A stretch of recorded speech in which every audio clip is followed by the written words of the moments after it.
സംസ്ഥാന വ്യാപകമായി കഴിഞ്ഞ ശനിയാഴ്ച വരെയുള്ള 5 ദിവസങ്ങളിൽ അടച്ചുപൂട്ടിയത് 165 ഹോട്ടലുകൾ. ലൈസൻസ് ഇല്ലാത്തതിനും വൃത്തിഹീനമായി പ്രവർത്തിച്ചതിനുമാണ് നടപടി. 2446 സ്ഥാപനങ്ങളിൽ പരിശോധന നടത്തി. ഭക്ഷ്യസുരക്ഷ ഉറപ്പാക്കാൻ പരിശോധന കർശനമാക്കുമെന്ന് ഭക്ഷ്യമന്ത്രി GR അനിൽ പറഞ്ഞു. ഭക്ഷ്യവിഷബാധയെ തുടർന്ന് കോട്ടയത്ത് നഴ്സ് മരിച്ചതിന് പിന്നാലെയാണ് ഒരിടവേളയ്ക്ക് ശേഷം ഹോട്ടലുകളിലെ ആരോഗ്യവകുപ്പ് പരിശോധന ഊർജിതമാക്കിയത്. കഴിഞ്ഞ ചൊവ്വാഴ്ച മുതൽ ശനിയാഴ്ച വരെ 2446 സ്ഥാപനങ്ങളിലാണ് പരിശോധന നടന്നത്. ഇതിൽ 165 സ്ഥാപനങ്ങൾ അടച്ചുപൂട്ടി. വൃത്തിഹീനമായി പ്രവർത്തിച്ചതിനും ലൈസൻസ് ഇല്ലാത്തതിനുമായിരുന്നു നടപടികൾ. 90 സ്ഥാപനങ്ങൾ ലൈസൻസ് ഇല്ലാത്തതിന്റെ പേരിൽ അടച്ചപ്പോൾ 75 സ്ഥാപനങ്ങൾ വൃത്തിഹീനമായി പ്രവർത്തിച്ചതിനെ തുടർന്നാണ് നടപടി നേരിട്ടത്.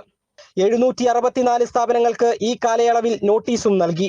അതേസമയം സംസ്ഥാനത്ത് വർദ്ധിച്ചു വരുന്ന ഭക്ഷ്യവിഷബാധ സർക്കാർ ഗൗരവമായി കാണുന്നുവെന്ന് മന്ത്രി GR അനിൽ പറഞ്ഞു. ഇത്തരം ഭക്ഷ്യ സാധനങ്ങൾ ഹോട്ടലിൽ വച്ച് കഴിക്കുക എന്നത് നിർബന്ധിപ്പിച്ചാൽ ഹോട്ടലിന് പുറത്തേക്കുള്ള പാക്ഡ് ഉൽപ്പന്നമായി ഇത് കൊടുക്കുന്ന രീതി അവസാനിപ്പിക്കുന്നത് നന്നായിരുന്നു. ഈ വിഷയങ്ങളുമായി ബന്ധപ്പെട്ട് വരുന്ന കേസുകൾക്ക് നിശ്ചിത സമയത്തിനകത്ത് തീർപ്പ് കൽപ്പിക്കുന്ന തരത്തിലേക്ക് ഗൗരവമായി നീക്കുന്ന തരത്തിലേക്ക് വന്നാൽ ഈ വിഷയങ്ങൾ കടകളാണെങ്കിലും സ്ഥാപനങ്ങളാണെങ്കിലും ആവർത്തിക്കില്ല. ഭക്ഷണ പദാർത്ഥങ്ങൾ പാഴ്സലായി വാങ്ങിക്കൊണ്ടുപോകുന്നത് പരിമിതപ്പെടുത്തണം. ഇത്തരം കേസുകളിൽ നിയമ നടപടികൾ വേഗത്തിലാക്കണമെന്നും ഭക്ഷ്യസുരക്ഷ ഉറപ്പാക്കാൻ തുടർ പരിശോധന കർശനമാക്കുമെന്നും മന്ത്രി വ്യക്തമാക്കി. Kerala vision news, Thiruvananthapuram.